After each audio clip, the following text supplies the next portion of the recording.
I'm John Skinner, owner of Painted Rock Estate Winery.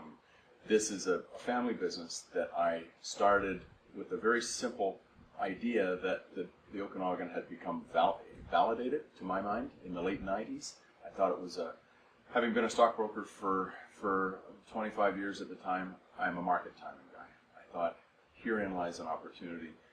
Some really good wines were coming out of the Okanagan. I thought if I could find a property that was worthy of a really aggressive mandate. Every region has its absolutely superlative. Every region has its premium players, and it's all about the terroir. Whoever owns the best dirt makes the best wine, provided they apply the right mandate to it.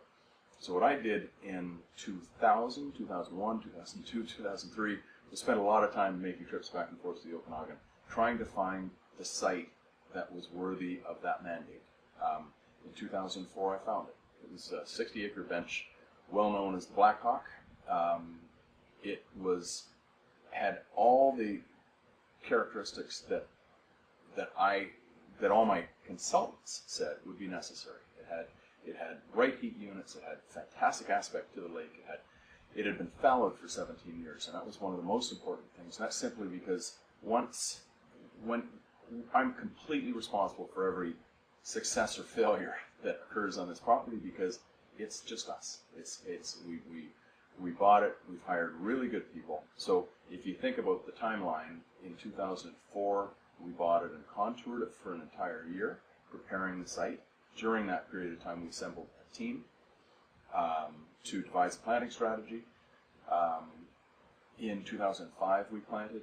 2006, 2007 was our first vintage crop that was then created the wine that was then barrel aged for 18 months. So we didn't release our first wines until 2009. So in that period of time, well, the fact that our wines were really well received at the beginning, we won a number of awards, which we're very thankful for. What that did was it validated the site, it validated the team, because I had a lot of confidence in the people that I had working for me.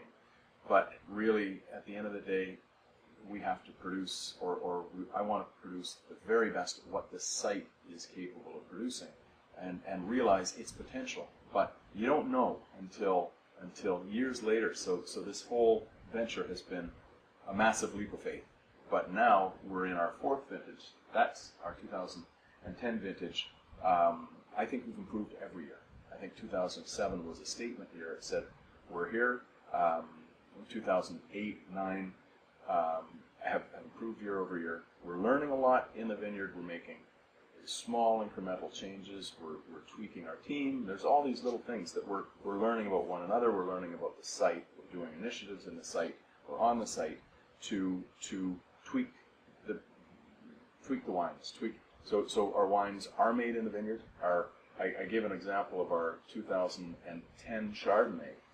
It's a really good example of a wine being made in a vineyard. I try to do the majority of our sorting in the vineyard. We don't, like our team, our vineyard crew are very, they understand the mandate. Everybody at Painted Rock gets it, that it is about cutting no corners. So the reason we're 100% estate, we want to know exactly what happened with the cluster. We want to know that when we're picking, only the best clusters go into the wines that we make. This has been a mandate from day one. So in terms of when we're doing our sorting on the sorting line, there's not a lot of work to do, because our guys know what they're doing in the vineyard, and it really shows in the wine. And these are a number of initiatives we do that are really the protocol of the premium players in the world. And I thought if we apply this to this site, then the sky's the limit. Let's see where we can go, and that's the story of Painted Rock. I hope it's a generational endeavor. I don't see this as a trade. This is so in terms of our product, there will be no compromises, because I'm investing for the future of Skinner's in the wine business. So I've never jeopardized the brand. If it has a Painted Rock label on it, it's a 10 out of 10. If it isn't, I'll sell the juice. We'll blend it up. We'll do something, but I won't put a Painted Rock label on it unless it's absolutely worthy of our brand, our mandate, and our family. And that's our story.